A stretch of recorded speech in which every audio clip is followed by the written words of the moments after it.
Il est 13 heures, vous êtes sur la chaîne qui rassemble. Bonjour et bienvenue.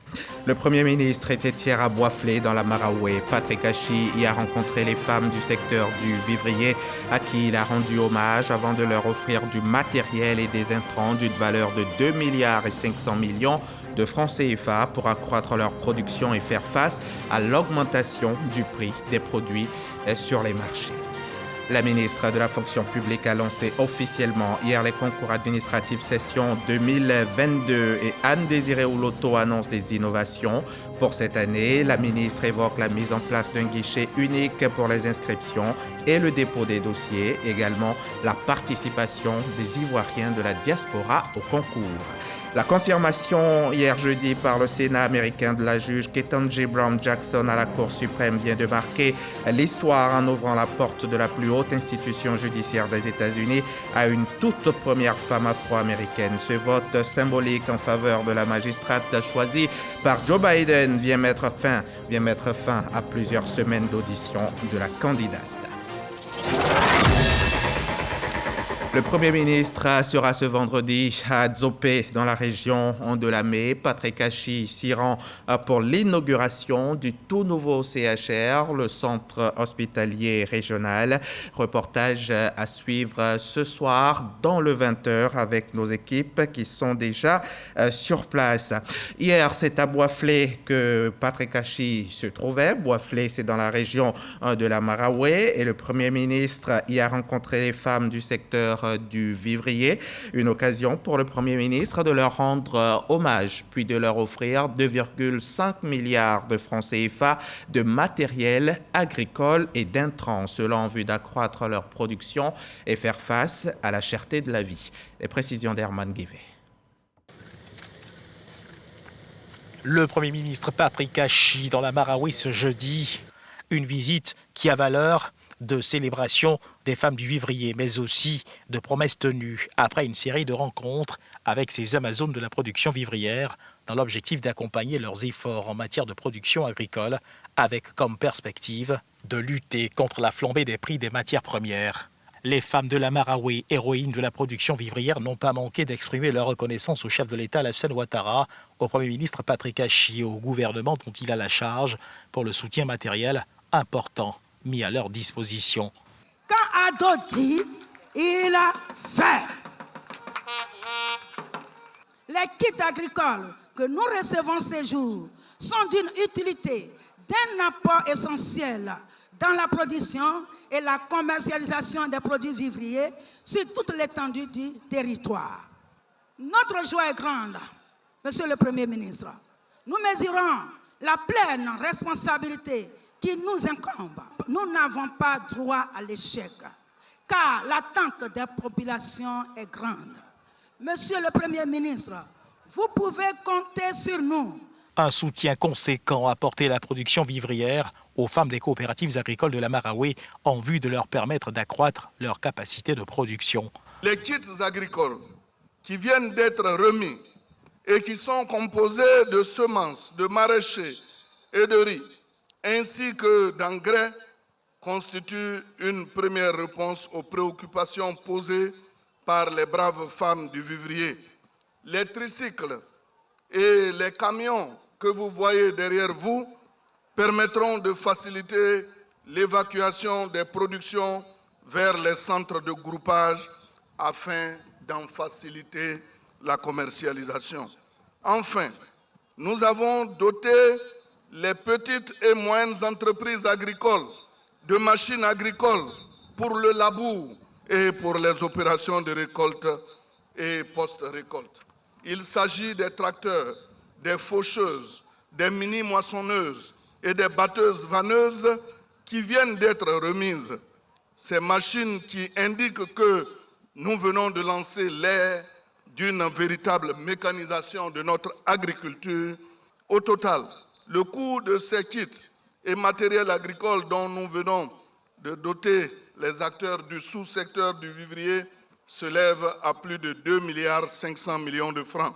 Le Premier ministre Patrick Achi rassure, le gouvernement est aux côtés des femmes du vivrier et le chef de l'État, Alassane Ouattara, à leur écoute, afin de les accompagner dans la grande mission qu'elles se sont assignées, produire mieux produire plus pour un impact direct contre la flambée des prix sur les marchés. Mesdames, les femmes du vivrier, ma présence aujourd'hui est l'occasion, au nom de son Excellence, Monsieur le Président de la République, de saluer ces valeureuses femmes, mais surtout de leur dire qu'elles peuvent compter sur le Président, son Excellence, Monsieur Alassane Ouattara, pour les accompagner et pour leur permettre non plus d'être des femmes du vivrier, simplement, mais d'être de véritables femmes d'affaires. La cérémonie de ce jour et la distribution de ces kits n'est que le début d'une aventure et d'une grande histoire de transformation du vivrier par les femmes en Côte d'Ivoire. À partir de cette ville, Monsieur le ministre d'État, ministre de l'Agriculture, a été instruit par son Excellence, Monsieur le Président de la République, et les moyens ont été mis à disposition pour que, sur l'ensemble du territoire national, les coopératives, les fêtières de producteurs de vivriers puissent être dotés d'équipements et de moyens pour accroître leur production en quantité et en qualité afin de satisfaire en toute saison les besoins de la population ivoirienne sur l'ensemble du territoire national. Les femmes du vivrier, encouragées par ce geste et valorisées, ont pris l'engagement de redoubler d'efforts pour l'atteinte des objectifs escomptés. Et c'est du district du Bassa-Sandra que le Premier ministre s'est rendu dans la Maraoué. Et Patrick Achi y a procédé à une autre inauguration, celle du nouveau centre hospitalier régional de San Pedro. L'établissement compte 110 lits avec un plateau technique de dernière génération pour le bonheur des populations, comme nous le rapporte Alexis Ouedraogo. Pour l'inauguration du nouveau CHR de San Pedro ce mercredi, Yao Afoué Marthe, presque à terme, a tenu à visiter l'infrastructure. Avec ce que je viens de voir, vraiment, je suis rassurée que ça va. Je vais accoucher ici, vraiment, tout va bien. Et Marthe n'est pas la seule à se réjouir. C'est trop beau. Il veut pas les jumeaux ici.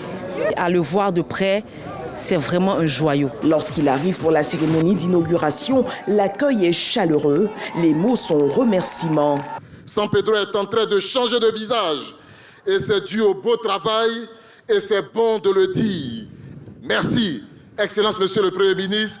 Traduisez les remerciements du peuple de San Pedro, du peuple Krou, à son Excellence Monsieur Alassane Ouattara, président de la République de Côte d'Ivoire. Avec la côtière, encore après avoir inauguré l'université et bien d'autres choses, comment voulez-vous qu'on ne puisse pas vous dire merci?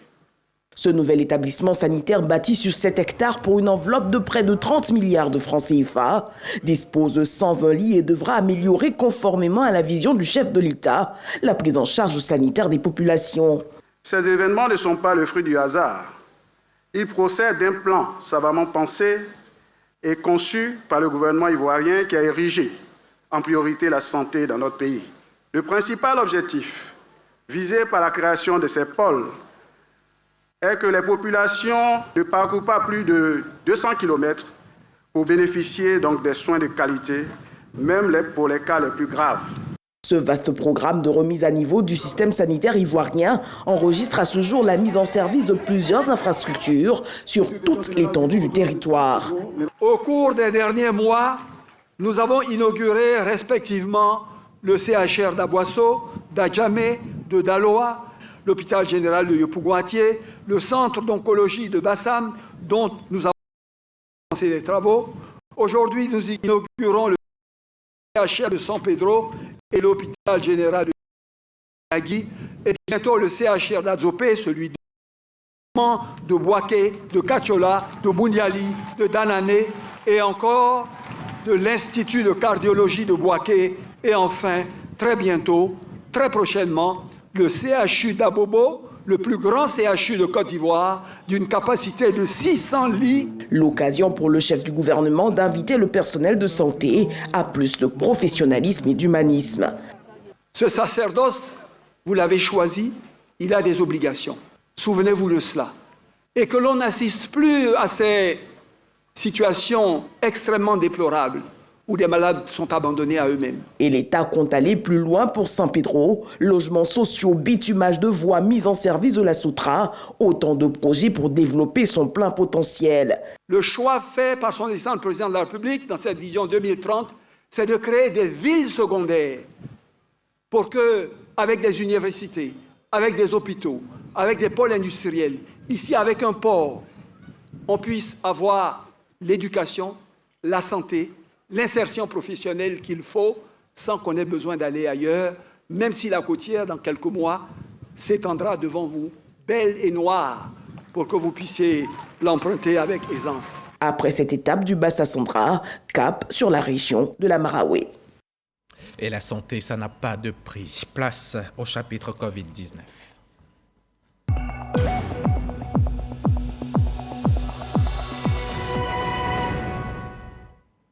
796, c'est le nombre de personnes tuées par le coronavirus en Côte d'Ivoire depuis le début de la pandémie. Hier, jeudi, les autorités sanitaires ont enregistré 7 nouveaux cas de Covid, portant à 81 800 le nombre de malades depuis mars 2020. Le virus est affaibli, mais le virus n'est pas mort. Même vaccinés, continuons de respecter les gestes barrières. Une intoxication alimentaire est un ensemble de signes et de symptômes qu'une personne ou plusieurs personnes présentent suite à l'ingestion de virus, de parasites ou de toxines bactériennes.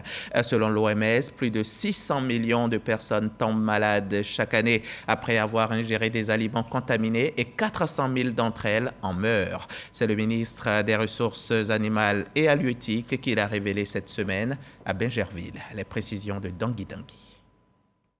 Malgré les efforts de contrôle et de surveillance des autorités, les risques d'intoxication alimentaire sont omniprésents toutes les fois que nous mangeons, surtout les denrées animales.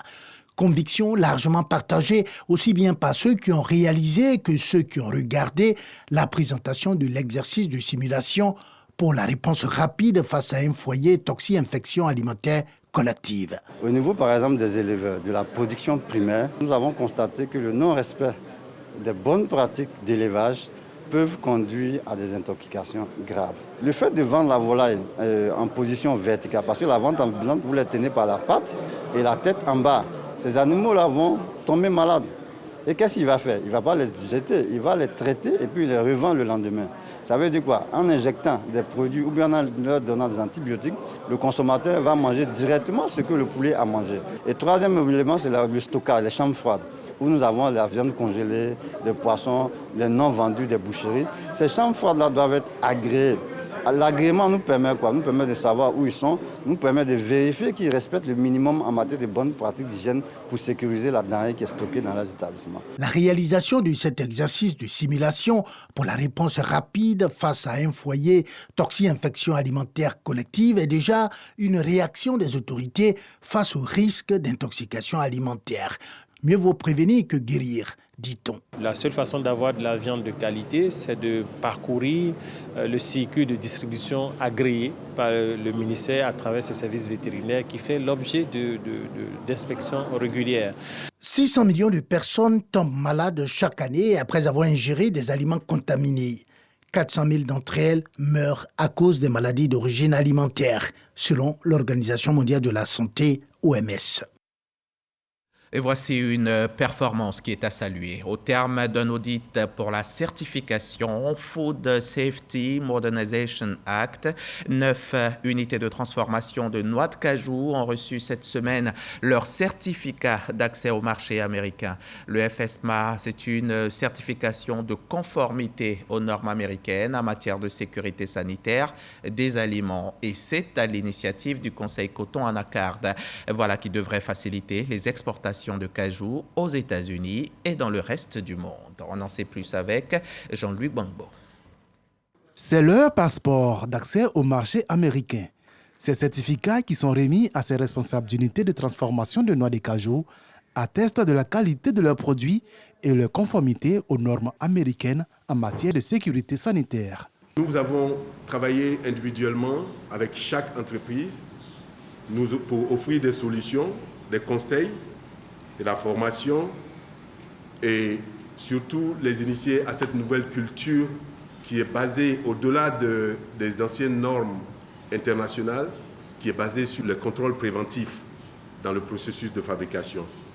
Avec un accroissement de plus de 150 000 tonnes de capacité de transformation attendu fin 2022, un des défis de la filière Anacad est la compétitivité en termes d'exportation des amandes. Aucune unité qui transforme des noix de cajou en Côte d'Ivoire ne va échapper à cette démarche. Parce que le mot amande Côte d'Ivoire doit rimer avec qualité. Le mot amande origine Côte d'Ivoire doit rimer avec sécurité alimentaire. 9 unités sur 13 ont rempli les critères de certification aux normes américaines. Cette certification est l'aboutissement de tous les efforts que nous faisons pour distinguer l'amande de cajou ivoirienne de toutes les autres origines. C'est vrai que le marché américain est très important en termes de volume et aussi d'exigence. Donc de pouvoir se frotter à ce FISMA Act et de finalement pouvoir être récipiendaire de cette certification fait foi et preuve de la qualité que nous sommes capables de produire en Côte d'Ivoire, comme ça peut se faire partout ailleurs. Ce processus de certification et de conquête de marché s'inscrit dans un projet global de promotion de la compétitivité de la chaîne des valeurs de l'Anacad. Nous nous engageons dans un marché plus concurrentiel, plus exigeant, qui nécessite de nouvelles approches, de nouvelles dispositions. Si nous sommes tous convaincus que la transformation locale est une voie pour assurer la durabilité de notre filière, nous devons aussi considérer la qualité comme un gage de cette durabilité. Les 9 entreprises certifiées représentent la première vague d'un programme de certification démarré en mai 2021. L'objectif est de parvenir à la transformation d'au moins 50% de noix brutes de cajou à l'horizon 2025. Je vous le disais au sommaire, c'est parti pour la session 2022 des concours administratifs de la fonction publique et de l'ENA, l'École nationale d'administration. Cette année, il faut compter avec de nouvelles mesures, à en croire la ministre Anne Oloto. Ce sont notamment la mise en place d'un guichet unique pour les inscriptions et la participation de la diaspora ivoirienne aux différents concours. On voit cela avec Grace Kando. Les concours de la fonction publique, session 2022 lancée. Les inscriptions en ligne se font sur le site du ministère de la fonction publique et de la modernisation de l'administration. Celle de l'ENA démarre à partir du 11 avril pour s'achever le 31 mai. Et pour les concours administratifs, le 15 avril pour prendre fin le 17 juin. 2 nouvelles mesures font leur entrée cette année. Il s'agit, premièrement, de la mise en place d'un guichet unique pour les inscriptions et le dépôt des dossiers de candidature, tant pour les concours administratifs que pour les concours d'entrée en 2023 à l'ENA. Deuxièmement, de l'ouverture à la diaspora ivoirienne, des concours spécifiques nécessitant des diplômes ou des qualifications de pointe plutôt rares en Côte d'Ivoire et pour lesquels l'administration connaît un déficit. Pour la session 2022, il est envisagé l'organisation des épreuves à Paris, en République française.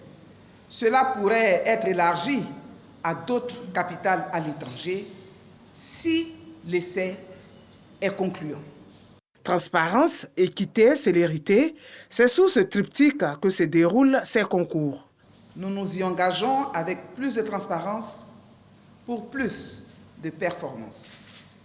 C'est le lieu pour moi d'assurer les populations de notre détermination à maintenir fermement le cap, en nous engageant dans un processus qui exige, tant au niveau organisationnel, technologique que sécuritaire et humain, de la confiance, de la rigueur et de la méthode pour relever tous les défis. La proclamation des résultats pour l'ENA est prévue le 30 septembre et pour les concours administratifs le 30 novembre 2022. Venons-en maintenant à cette première édition de la journée de l'orientation organisée par le ministère de l'Enseignement technique, de la formation professionnelle et de l'apprentissage. Une journée de présentation des filières et modalités d'accès dans les centres de formation. On en sait plus avec Godefroy Okambawa. En fonction des acquis que vous avez, on vous oriente dans une série qui va vous aider à approfondir vos connaissances. Il ne faudrait pas choisir, par exemple, la seconde A parce que maman ou papa dit qu'il veut que vous allez en A, alors que vous êtes fort en mathématiques dans les séries scientifiques. Nombreux sont ces jeunes qui s'intéressent aujourd'hui de plus en plus à la formation dans les filières techniques et professionnelles. Mais parfois, certains d'entre eux rencontrent des difficultés en ce qui concerne leur orientation. Parce qu'il manque d'informations. Il manque d'informations et ils ne travaillent qu'avec ce qu'ils ont vu dans la rue, ce qu'ils ont pu apprendre à la maison ou ce qu'ils ont entendu dire. Alors, aujourd'hui, avec la journée porte ouverte qui nous permet de venir vers les enfants pour leur présenter non seulement les établissements, mais aussi les offres de formation, surtout en matière de formation technique et professionnelle.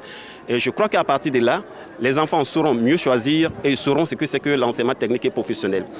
La journée de l'orientation initiée par la tutelle, une réponse à cette problématique. Et il s'agit de revaloriser l'enseignement technique, la formation professionnelle et l'apprentissage pour soutenir le développement socio-économique de la Côte d'Ivoire. Elle se veut également comme une deuxième chance pour les apprenants. Le président de la République, mesurant les enjeux de la formation professionnelle dans le développement harmonieux et durable du pays, a bien voulu inscrire parmi les priorités la formation de la jeunesse par la création sur l'étendue du territoire national des centres de formation professionnelle. L'ambition du gouvernement est d'accroître progressivement les effectifs et de sorte à atteindre 30% à l'horizon 2030. L'organisation de ces journées est donc destinée à informer davantage les jeunes élèves des possibilités offertes par l'enseignement technique et la formation professionnelle.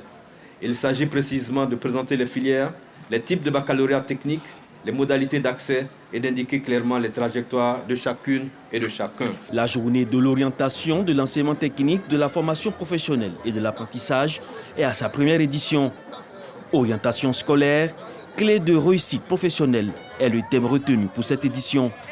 Occasion pour les écoles et partenaires de l'enseignement technique d'exposer les potentialités de leur établissement aux visiteurs. Et cette question à présent, quelles œuvres universitaires pour l'étudiant ivoirien à lauréat 2022?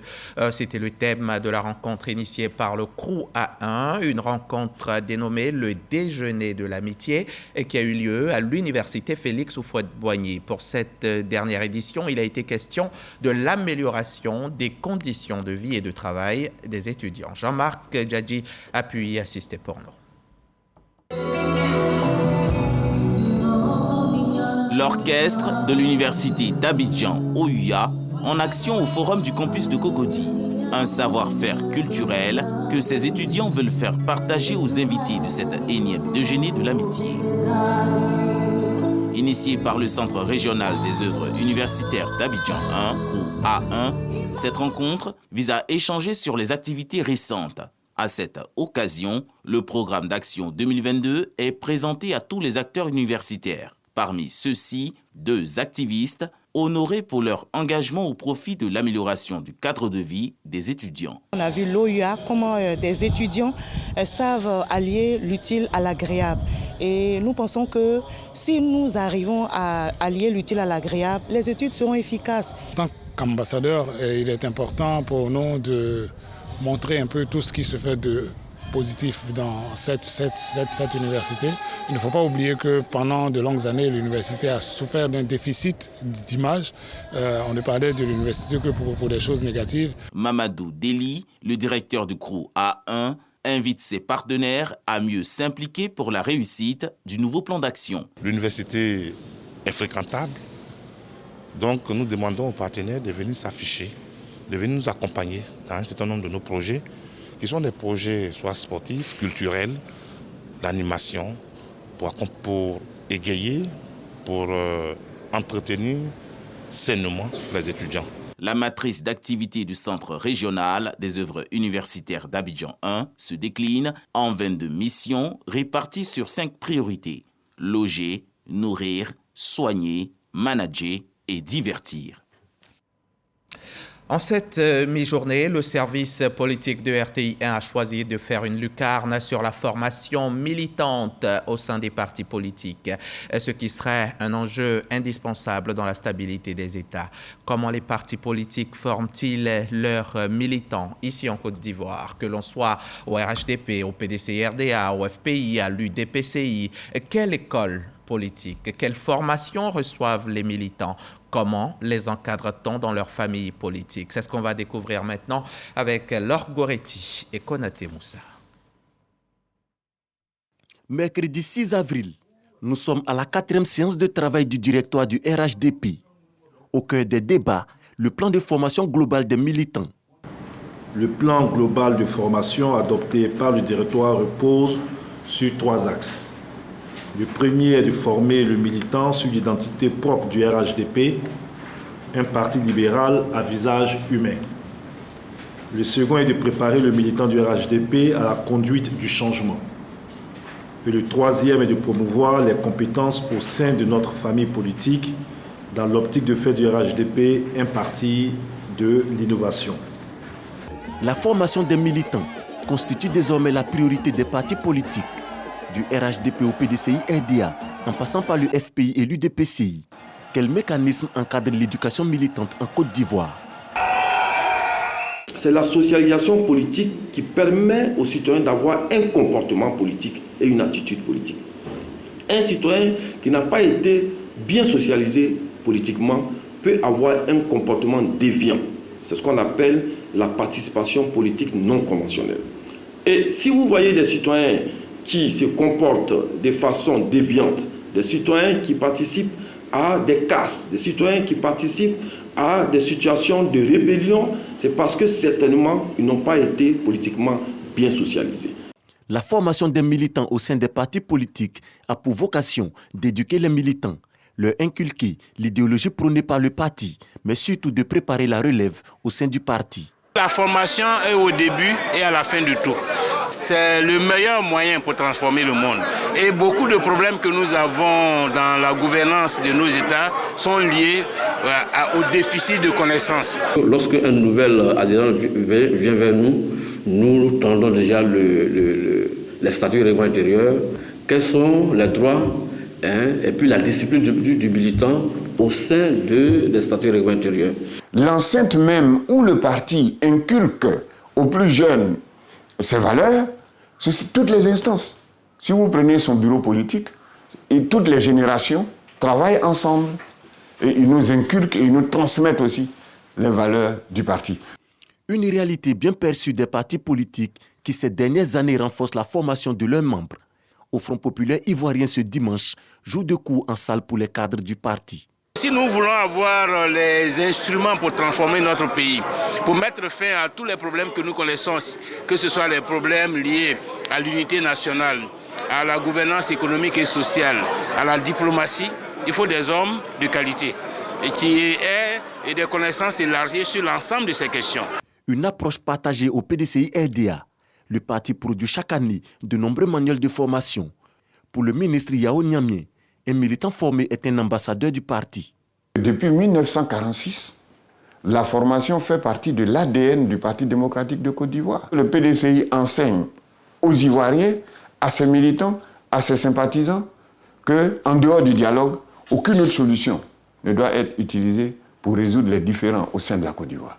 Pour le politologue, l'éducation des militants est un enjeu indispensable de la stabilité des États. Les partis politiques ont une fonction électorale. Elle consiste à former leurs militants sur les valeurs républicaines du pays. Former leurs militants à comprendre, par exemple, le jeu politique, le jeu électoral. Les partis politiques doivent former leurs militants à leur idéologie, à être des citoyens modèles, à leur programme de gouvernement et à leur projet de société. À l'UDPCI, l'on privilégie à la fois la formation des cadres et celle des militants de base dans différentes sections. La politique, c'est un métier. Il faut véritablement former les militants et notamment les jeunes. L'une des missions de l'école du parti, c'est de faire en sorte qu'on puisse diffuser et promouvoir les statuts et règlements intérieurs du parti. Il y a aussi la question de formation sur le leadership en politique. Nous organisons des séminaires. Et ces séminaires peuvent porter sur le projet de société de l'UDPCI, par exemple. Quelle offre l'UDPCI fait à la nation ivoirienne? Pourquoi cette offre-là est différente par rapport à ses adversaires politiques? Ayant compris la nécessité de la formation des jeunes militants, le ministère de la Jeunesse a créé l'Institut de formation politique Amadou Gon Coulibaly, lancé le 8 janvier 2021.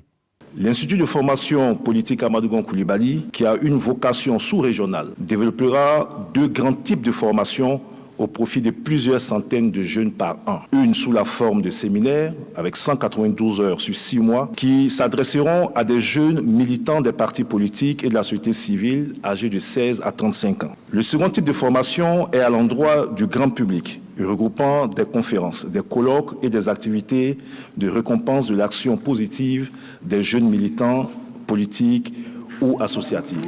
Avec la création de cet institut et les activités internes de formation au sein des partis politiques, l'on peut espérer avoir désormais des militants plus aguerris pour relever les défis électoraux. Côte d'Ivoire, formation des militants au sein des partis politiques. Un document signé Laure Goriti dans un commentaire de Moussa Konaté. Ils sont tous deux du service politique de la rédaction de RTI.